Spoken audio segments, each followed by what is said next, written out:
제 목회에서 중요하게 여기는 것이 있습니다. 이제 여러분들이 이제 눈치를 챘을 걸로 생각하는데, 그 중에 하나는 성경 바로 읽기입니다. 우리가 성경 말씀 귀한 것은 다 알고 있습니다. 성경을 아주 중요하게 여기고요. 그런데 성경을 아주 중요하게 여기는데 그만큼 성경을 바로 읽고 있는가 하는 데는 많은 문제가 있습니다. 성경 말씀은 우리 신앙생활에서 너무 중요합니다. 목사는 없어도 괜찮아요. 심지어 교회도 없어도 괜찮아요. 하나님의 말씀만 있으면, 성경만 있으면 신앙생활이 가능합니다. 북한의 지하교회 그렇고요. 중국의 가정교회도 그렇습니다. 성경 읽기가 잘못되면 신앙은 100% 잘못됩니다. 우리 성경 읽기가 수동적이면, 소극적이면 그것은 우리 신앙이 소극적이라는 소리입니다. 우리 성경 말씀을 적극적으로 대해야 됩니다. 능동적으로 읽어야 되는 것입니다. 늘 남이 읽어서 해석해 주는, 목사가 주로 그런 일을 하지만 거기 매이면 안 되는 것입니다. 여기 너무 의존적이어서는 우리 신앙이 수동적, 의존적 신앙생활을 한다, 그런 소리가 되는 것입니다.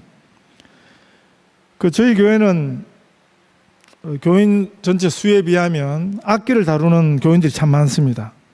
특별히 그 악기로 우리 하나님을 찬송하는데, 또 복음을 전하는데 악기 연주를 통해서 서임을 받는다는 것은 너무나 귀한 일입니다. 특별히 이 일에 우리 민집사님 역할이 크셨습니다. 앞으로도 계속해서 우리 교우들에게 악기 하나를 배우도록 권면해 주시고 도전해 주세요. 그런데 우리들이 악기를 제대로 다루기 위해서는 남 잘 부는 악기 소리 듣고 있어서만 되는 거 아닙니다. 우리가 반드시 직접 불면서 또 그 악기를 직접 다루면서 우리가 연습을 해야 하는 것입니다. 적극적이고 능동적이어야 하지, 그냥 남 소리나 듣고 잘하네 그러고 있으면 절대 못 배우는 것입니다. 우리 신앙생활도 그렇습니다. 남이 이끄는 대로 끌려다녀서는 절대로 우리 신앙이 자라지 않습니다. 우리가 이 자발적이고 능동적인 적극적인 성경 읽기가 그래서 참 중요한 것입니다. 우리 모든 성도들이 이 성경 말씀을, 하나님 말씀을 제대로 읽게 되시기를 축복합니다. 성경의 원저자이신 성령 하나님께서 우리를 도와주실 것입니다. 성경 바로 읽기를 위해서 꼭 필요한 것 하나가 문맥을 잘 따라 읽는 것입니다. 내가 필요한 말씀, 내 마음에 꽂힌 말씀, 그것만 읽을 것이 아니고 그 전후 문맥을 잘 살펴서 이 성경의 흐름 속에서 성경을 잘 읽어가는 것입니다. 그래서 저는 가급적 주일 설교를, 또 수요일도 마찬가지고요, 토요일도 마찬가지고 그냥 성경 문맥을 그냥 쭉 따라서 이어서 특별한 절기 말고는 그렇게 하려고 예를 쓰고 있습니다. 오늘 본문에 대한 바른 읽기, 이해를 위해서도 이런 문맥의 이해가 참 중요합니다. 마태복음 5장, 6장, 7장 우리 예수님의 산상수훈 설교 본문 이후에 이어지는 그게 지금 8장이거든요. 이 8장, 마태복음 8장의 지금까지 흐름에서 이 산상수훈 설교의 결론부, 특별히 7장 21절, 나더러 주여 주여 하는 자마다 다 천국에 들어갈 것이 아니요 다만 하늘에 계신 내 아버지 뜻대로 행하는 자라야 들어가리라. 이 말씀에서 진정으로 예수님을 주님으로 찾는 자, 예수님을 주님으로 모시고 사는 진짜 신앙인의 모습이 무엇인가, 진짜 제자의 모습이 무엇인가를 계속해서 설명하고 있습니다. 바로 지난 주일 본문에서는 우리 주님의 손안에 세상이 있다, 이 주님 안에 있으면 우리는 이 세상의 영향에 휩쓸리지 않는다는 거죠. 이 세상을 이긴다는 거죠. 이 세상에 오히려 영향을 주는 자로 살 수 있다 하는 것을 말씀드렸습니다. 지난주 본문에서 세상은 갑자기 불어닥친 거센 광풍에 비유했습니다. 어떤 때는 참 평화로운데, 그래서 호수거든요. 갈릴리 호수인데 호수가 뭡니까? 그냥 세상 일반 바다하고는 다른 것입니다. 일반 바다에는 파도가 있고, 물론 일반 바다도 잔잔한 파도가 있지만 늘 파도가 있습니다. 그런데 갈릴리 호수, 평소에는 우리가 호수같이 잔잔하다는 그런 표현을 쓰거든요.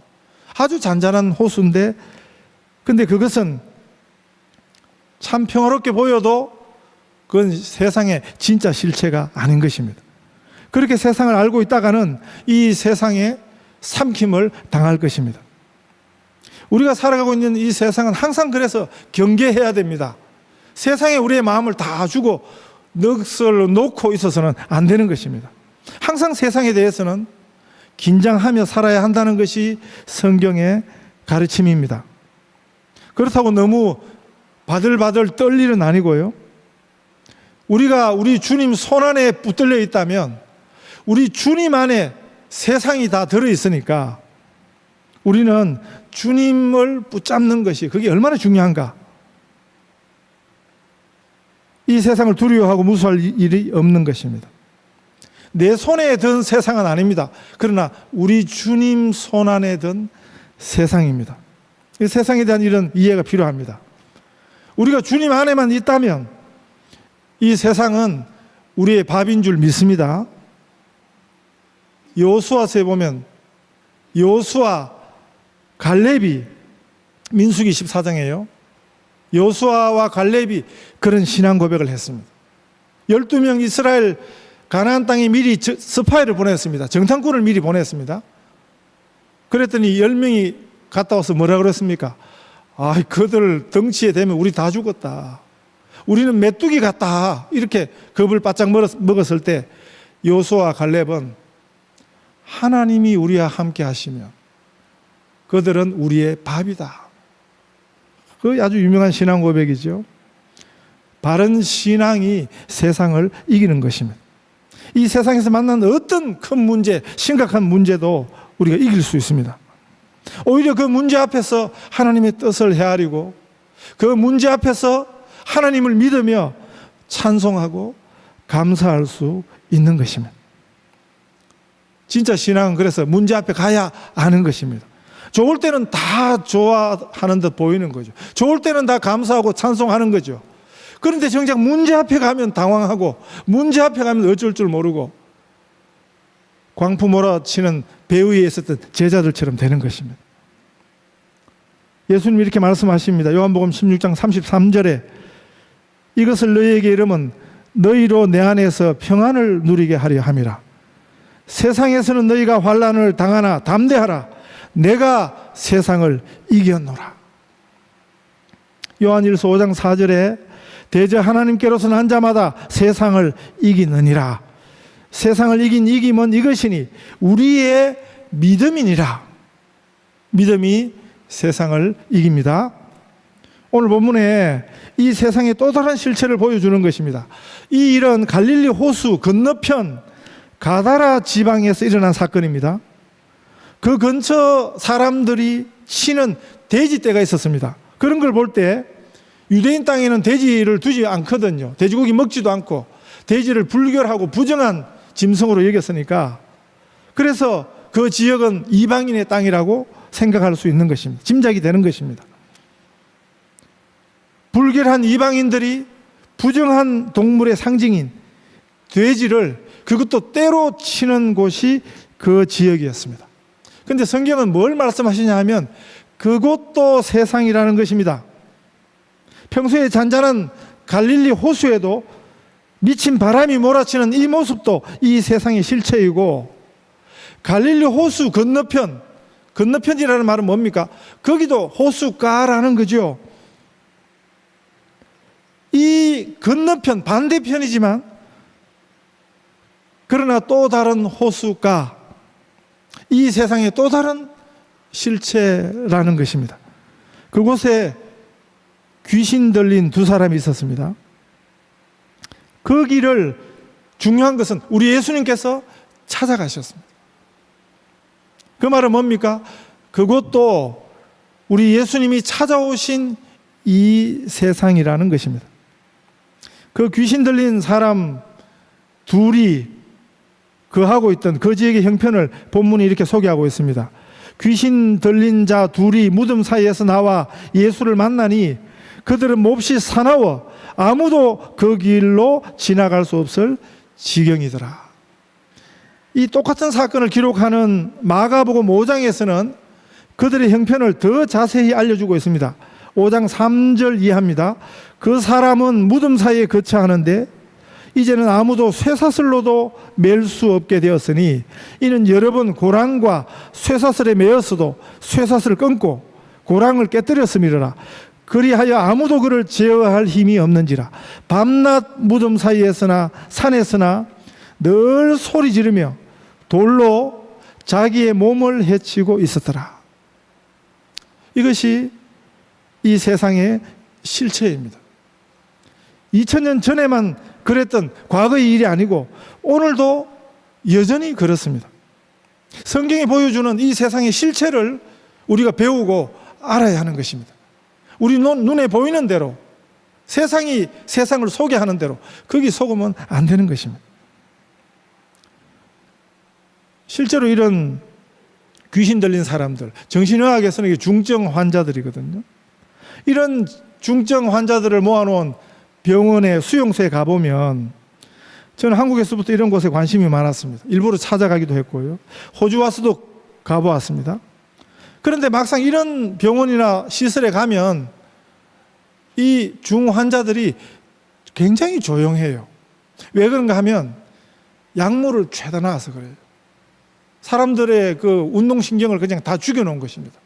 그 사람들을 그냥 있는 대로 발작하도록 내버려 두면 병원이 어떻게 되겠어요? 감당이 안 되니까 약을 먹이고 주사제를 넣어가지고, 네? 그래도 안 되면 정말 묶고 놓기도 하지만 제가 가본 데는 보통 사람들이 그냥 온순하게, 정말 이 사람들이 대화를 해보지 않으면 이 사람들이 정말 정신적으로 많이 아픈가 그걸 모다리를 찰 정도로 그렇게 온순한 상태로 있다는 것입니다. 그러면 이 세상 다른 곳은 괜찮은가? 그렇지 않습니다. 갈릴리 호수 그 반대편이나 이 편이나 그 본질이, 그 실체가 하나도 다르지 않습니다.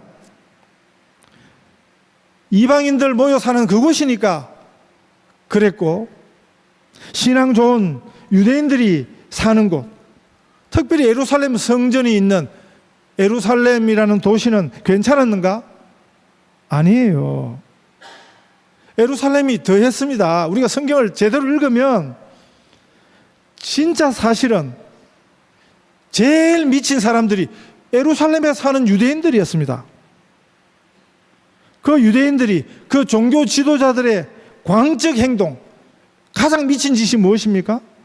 하나님의 아들을 죽인 거죠. 하나님을 죽였습니다. 하나님의 뜻을 거역한 것입니다. 집단으로 떼를 지어서 소리를 질러가지고 강도짓 하던 바라바를 살리고 예수님을 죽였습니다. 군중이 그 선택을 했습니다. 모두가, 전부가 예수님 죽이는 그 편에 섰습니다. 다 미쳤다는 소리죠. 우리가 세상에서 하는 표현들, 누가 미쳤다, 나는 괜찮은가, 그렇게 생각하면 안 되는 것입니다. 진짜 미친 사람이 누군가 성경 읽으면 나와요. 이방 땅에 사는, 돼지떼 키우며 사는 이방인들보다 더 심하게 미친 사람들이 성경에 지금 유대인들입니다. 이 무덤가 귀신 들린 사람의 그 미친 소리보다 더한 소리가 이 세상에 널렸습니다. 본문은 이 세상에 숨겨진, 세상이 숨기고 있는 그 실체를 우리에게 알려주고 있습니다. 자, 귀신 들린 사람과 죄인, 누가 더 심할까요? 성경을 바로 읽으면 같습니다, 여러분.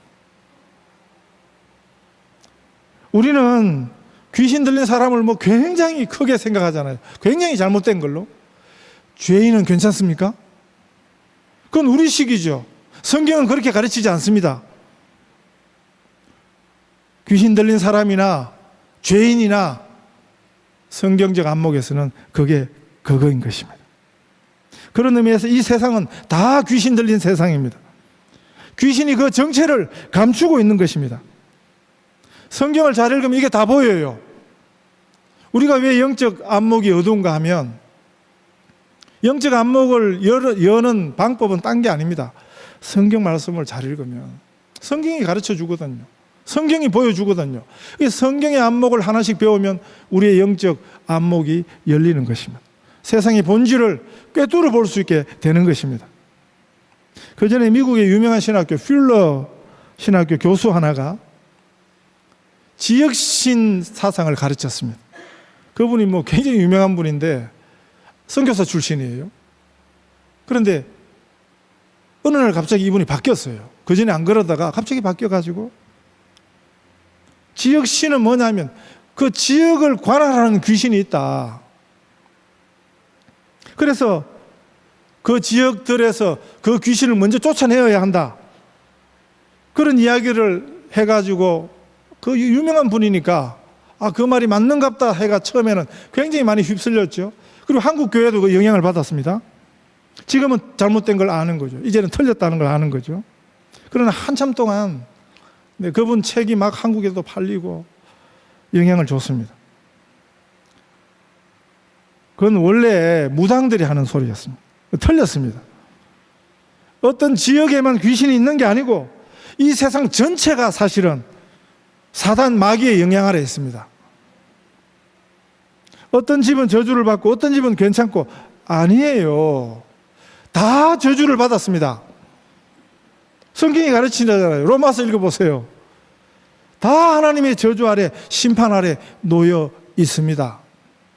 에베소 2장 2절에 그때 너희가 그 가운데 행하여 이 세상 풍속을 쫓고 공중의 권세 잡은 자를 따랐으니 곧 지금 불순종의 아들들 가운데 역사하는 영이라. 성경이 이렇게 말씀하잖아요. 그 공중의 권세 잡은 자 누굽니까? 그게 마귀 사단 귀신입니다. 악한 영이 공중의 권세를 잡고 그 아래 세상에 장악하고 영향을 준다는 것입니다. 이 사단의 역사가 없는 곳, 이 세상에 아무 군데도 없습니다. 심지어는 예수님이 성전에서도 마귀의 시험을 받으셨잖아요. 성전도 자유하지 않아요. 우리 예배할 때는 괜찮습니까? 그렇지 않습니다. 괜찮은 듯, 멀쩡한 듯 그렇게 보이는 것뿐인 것입니다.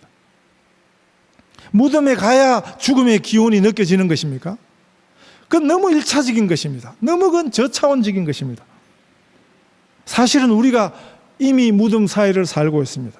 우리가 이미 죽음 사이에서 살고 있습니다. 애플 창업자 스티브 잡스가 이미 죽었죠. 암으로. 말기 암으로 죽어가면서 스탠퍼드 대학에 가서 강의를 하면서 이런 이야기를 했습니다. 라틴어 하나를 인용을 했는데 메멘토 모리, 이게 뭐냐면 당신도 언젠가는 죽는다. 원래 이 말이 어디서 나왔냐면 로마 시대 전쟁에 승리한 장군이 그 전쟁 승리를 기념하는 행사를 할 때 자기 옆에 전쟁터에서 붙들어온 노예 하나를 사명을 줬습니다. 너가 이 사명을 똑바로 하지 못하면 내가 너를 죽여버리겠다. 어떤 사명을 줬냐 하면 자기 보고 시간마다 노예가 이 장군한테 하라고 한 말이 메멘토 모리, 당신도 죽습니다. 이 말을 노예한테 시킨 것입니다. 전쟁에 도취해가지고 전쟁 승리에 도취해가지고 막 좋아하는데 시간마다 노예가 당신도 죽습니다. 이 말을 장군이 시킨 것입니다. 그것과 함께 하도록 한 말이 호미넴 테 에세스 메멘토, 당신도 한날 인간임을 기억하라. 당신도 인간이야. 당신도 죽어. 지혜로운 장군이죠. 중세 수도사들이 서로 만날 때마다 이렇게 인사했다 그래요. 산다 그래가지고 삶에 너무 도취해서 안 되는 것입니다. 이미 우리는 사실은 죽음을 향해서 살고 있습니다. 우리는 죽음을 향해서 나아가고 있는 것입니다. 꼭 공동묘지 그런 데 가야 뭐 죽음의 기운이 느껴지십니까? 아닙니다. 우리는 이미 무덤 사이에 살고 있습니다. 그래서 예수님이 반드시 필요한 것입니다. 여호와는 나의 목자시니 내게 부족함이 없으리로다. 그가 나를 푸른 풀밭에 누이시며 쉴만한 물가로 인도하시는도다. 내 영혼을 소생시키시고 자기 이름을 위하여 의의 길로 인도하시는도다. 내가 사망의 음침한 골짜기로 다닐지라도 해를 두려워하지 않을 것은 주께서 나와 함께 하심이라. 우리는 이미 죽음을 향해서 가고 있습니다. 무덤 사이에 살고 있습니다. 그러나 사망의 골짜기를 다닐지라도 해를 두려워하지 않을 것은 주께서 나와 함께 하심이라. 우리 예수님 손에 있으면 이 세상의 영향, 사단의 영향, 귀신의 영향에서 벗어날 수 있습니다. 그는 에베소 2장 1절에 그는 허물과 죄로 죽었던 너희를 살리셨도다. 그때 너희는 그 가운데서 행하여 이 세상 풍조를 따르고 공중의 권세 잡은 자를 따랐으니 곧 지금 불순종의 아들들 가운데 역사하는 영이라. 전에도 우리도 다 그 가운데서 우리 육체의 욕심을 따라 지내며 육체와 마음이 원하는 것을 하여 다른 이들과 같이 본질상 진노의 자녀였더니 긍휼이 풍성하신 하나님이 우리를 사랑하신 그 큰 사랑을 인하여 허물로 죽은 우리를 그리스도와 함께 살리셨고 너희는 은혜로 구원을 받은 것이라. 성경이 이것을 가르쳐 주십니다. 우리 예수님의 손안에 있는 자는 귀신을 이기는 것입니다. 사단 마귀 다 와도 안 되는 것입니다. 이 귀신들을 보세요. 예수님이 나타나시니까 지발로 예수님 앞에 나와서 항복하지 않습니까? 그게 29절입니다. 그들이 소리를 질러 이르되 하나님의 아들이여 우리가 당신과 무슨 상관이 있나이까? 때가 이르기 전에 우리를 괴롭게 하려고 여기 오셨나이까? 이렇게 말하죠. 마가복음 5장에 또 누가복음 8장에도 이 똑같은 사건을 기록하고 있는데 거기 보면 예수님께서 그 귀신의 이름을 묻습니다. 너 이름이 뭐냐? 하니까 귀신이 군대라고 대답을 합니다. 귀신의 이름이 군대라는 것입니다. 하나가 아니에요. 우리가 어떤 일이 있어도 귀신에게 속으면 안 돼요. 우리가 귀신에게 머리를 숙이면 안 돼요. 아무리 급해도 귀신의 손을 잡아서는 안 되는 것입니다. 왜냐하면 귀신 하나 만나고 끝나지 않습니다. 그 귀신 배후에는 귀신 전부가 입을 열고 삼킬 것을 기다리고 있는 것입니다. 귀신이 도와주는 것 같지요?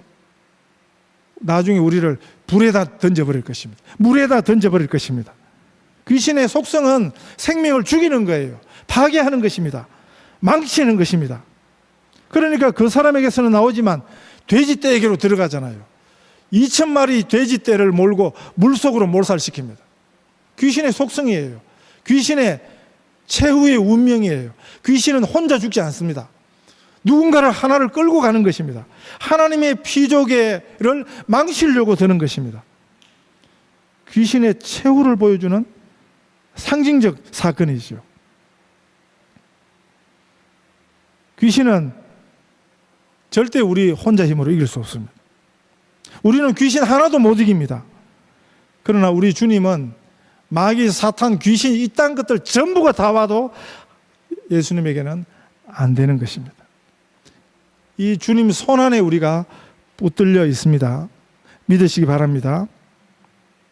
사탄과 마귀와 귀신은 인간을 망치지만 우리 주님은 인간을 온전케 하십니다. 주님의 손안에 있는 세상입니다. 이 주님을 믿음이 이 세상을 이깁니다. 이 주님 손안에 붙들려 이 세상을 이기는 우리 모든 성도들 되시기를 축복합니다.